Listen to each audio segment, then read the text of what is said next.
Nii, ja mis siis on siin muutunud? Alustan nendest väiksematest. Eks säästmise ja investeerimisvõimaluste osas on üht-teist muutunud. Eelkõige säästmise poole pealt on nüüd juba peaaegu 10 aastat selline olukord, kus hoiuse intressid on muudkui langenud ja on praegu nullilähedased. Ja see on sellist hoiustamise suhteliselt, ma ütleks, et mõttetuks muutunud, aga suunanud inimesi otsima uusi võimalusi, kus selle eest ka tulu saab.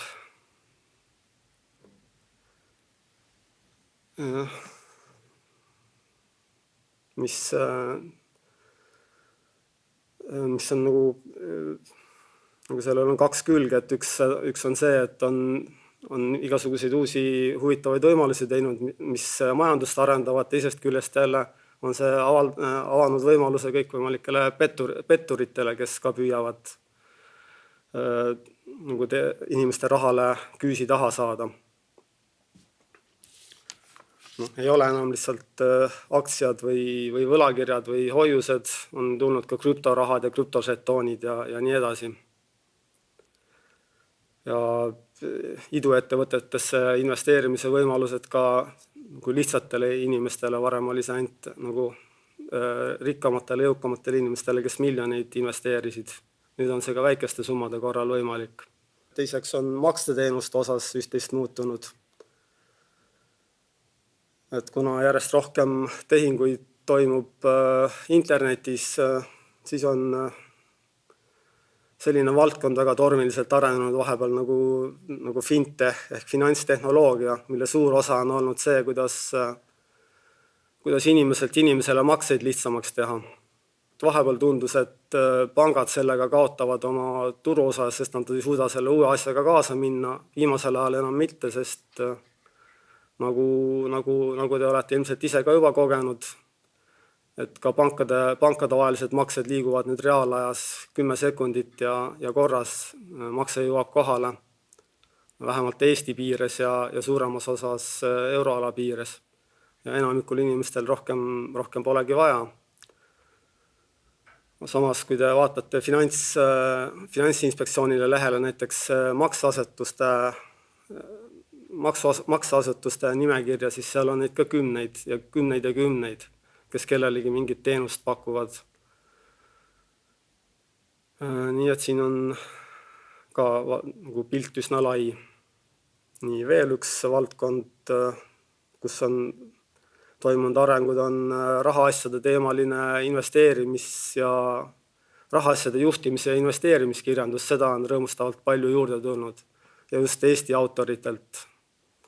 Ka vähemalt 10 raamatut, lisaks veel tõlkekirjandus. Et siin Eesti oma autorid on väga produktiivsed olnud ja neid tuleb järjest juurde. Laenu andmise osas on 10 aastaga ka ja viimase 5 aastaga palju muutunud. Et kui sai tehtud neid finantsabist esimesi versioone, siis olid kiirlaenud ja SMS-laenud raske ja valulik teema, et nad tungisid igalt poolt peale. Nüüd on nad nagu teatud määral ohjesse saadud, aga ikkagi on sellised väga valusalt kõrge intressiga laene pakutakse ja nende konksu otsa jääb ikkagi päris palju inimesi, et see on ka üks tähtis finantshariduse osa, et õpetada inimesi üle jõu käivat laenamist vältima. Et kuigi need krediidiandjad on nüüd Finantsinspektsiooni kontrolli all, ei ole ka selline ebaseaduslik laenuäri päris ära kadunud. Et seda on kõikvõimalikud Facebooki laenugrupid ja sellised kohad, kus ikkagi võib konksu otsa jääda. Aga siis kõige suurem asi, mis on vahepeal muutunud, on pensioni teema.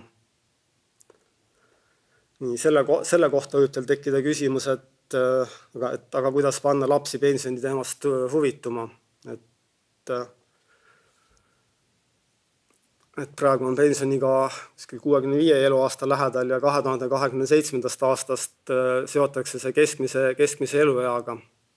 Ehk et koolilapse jaoks siis kuskil umbes 60 aasta kaugusel.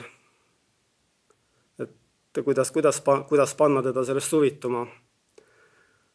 Paradoksaalsel kombel on juhtunud nii, et see äsjane pensionireform on selle pensioni teemaga noortele hoopis lähedasemaks toonud või seda saab vähemalt niimoodi seletada. Et siin on, et kui vanasti oli niimoodi, et sa ühinesid 18-aastaselt selle teise pensionisambaga ja maksid sinna muudkui raha sisse ja siis pensionikka jõudes oleksid selle välja saanud võtta, see on siis 50-60 aasta pärast. Nüüd pärast teise samba reformi enam nii ei ole. Et esiteks 18-aastaselt on võimalik teha valik, automaatselt ühined sa selle sambaga, aga kui mingil põhjusel ei taha, siis on sul võimalik sealt sinna mitte hakata koguma. Et mina soovitaks loomulikult sinna koguma hakata. Teine huvitav aspekt on see, et kui sa oled sinna 18-aastaselt koguma hakanud, siis on sul võimalik seda, sa ei pea selleks 60 eluaastani ootama, kuni sa saad välja võtta, vaid saad ka näiteks 25-selt välja võtta selle, mis sinna on kogunud või 28-selt. See on juba nagu märksa lähem perspektiiv. Ehk et seda pensionisammast saab koguda ja saab kasutada raha kogumiseks mingiteks lähemateks eesmärkideks, näiteks kui on tahtmine oma kodu kunagi osta, siis saab selle huvi tekkides appi võtta ja välja võtta. Tõsi küll, selle pealt tulumaksu makstes, mis 5% sellest summast ära võtab. Siis teine aspekt, kuidas seda saab lapsele lähemale tuua, on vanemate kaudu, kellel on ka märksa rohkem nüüd valikuvõimalusi tekkinud, mida siis saab, mille osas võib olla tarvis vanemaid nõustada, näiteks kui nad ise ei viitsi või ei oska sellesse asjasse süüvida või saab ka tegelikult omakasupüüdlikult suunata neid. Näiteks kui on noor jõudnud näiteks ülikooli ikka või endale eluaseme soetamise ikka ja ta vanemad ei ole varem seda teise samba raha välja võtnud, siis saab näiteks arutada, et kuulge, teil on seal pensionisambas paarkümmend 000 eurot, et järsku saaks selle minu õpinguteks kasutusele võtta või minu korteri sissemaksuks teha. Siis veel üks asi,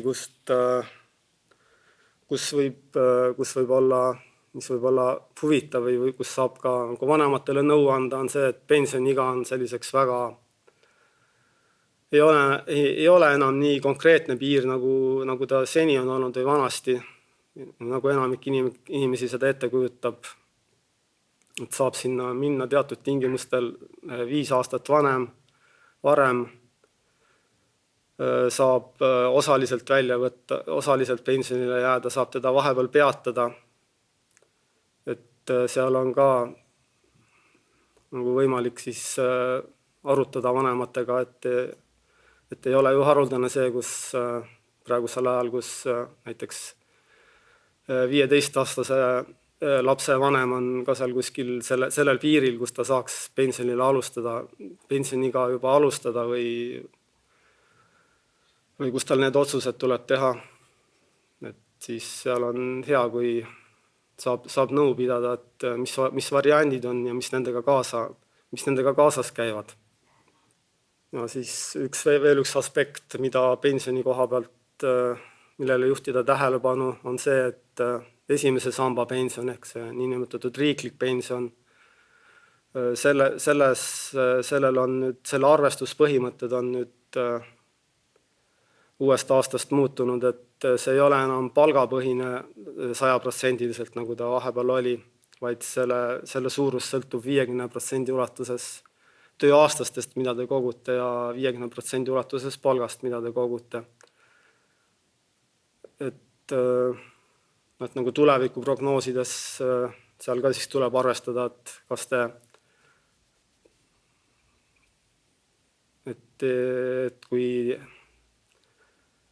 ühesõnaga see praegune pensionivalem, mis nüüdsest kehtima hakkas, on selline võrdsustavam, et kui sellest teisest sambast eemale jääda, siis te saate seda võrdsustatumat pensioni. Teine sammas siis võimaldab ka nagu seda palga suuruse osa seal rohkem arvesse võtta. Siis järgmine asi, millest mõtlesin, et oleks huvitav rääkida, et kui tahate igasuguseid näiteid tuua, siis on Statistikaametis selline tore lehekülg tekkinud nagu ametipalk.stat.ee, kus on nagu väga paljude ametite lõikes võimalik nende kuupalkasid vaadata, mille põhjal siis saaks igasugu näiteid ja tuleviku prognoose teha, et mis tulevik, millist ametit valides ees ootab. Et selle pildi pealt siis näete kõigi ametite mediaanpalka, aga siin paremal all, vasakul all nurgas saate valida ametinimetuse järgi 10 ameteid, õpetaja, raamatupidaja, tööstustööline ja nii edasi. Ja siis on võimalik vaadata, kuidas see palk jagunes möödunud kvartalil või kuidas ta on muutunud siin maakondade lõikes ja meeste-naiste lõikes. Et sealt pealt saab siis igasuguseid asju arvestada, et kui palju oleks sellest võimalik säästa ja kui palju sellest laekub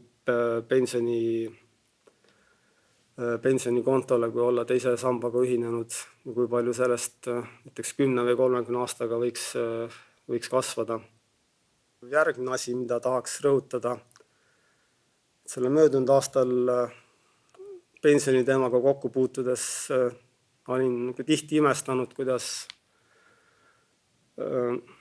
inimesed ei suuda tajuda, et kui nad on nagu väikseid summasid kandnud teise pensionisambasse, kuna nende palk on väike või nad on lühikest aega sinna kandnud ja see summa seal on väike, siis ei saa ka see pension, mida sellest sambast makstakse, väga suur olla. Palju juttu on sellest olnud, et tootlus on olnud pensionisammastel väike, aga isegi kui see algsumma on väike ja tootlus oleks seal 10-20%, et see näiteks 5 või 10 aastaga ei tee väga suurt vahet. Et kui sellest liitintressi olemusest aru saada, siis on näha, kuidas see investeerimise efekt hakkab nagu tõeliselt avalduma kuskil 20 aasta jooksul, et siis muutuvad oluliseks ka see osa, mis selle säästetud summa pealt juurde teenitakse, mitte ainult see sissemaksete suurus. Et see annab nagu peamise seda säästusummat suurendava jõu, kui need summad kogunevad sinna pikka aega ja see algsumma on suur. See olekski põhiliselt see, mis ma tahtsin sellel Finantshaabituse uue versiooni kohta lisada.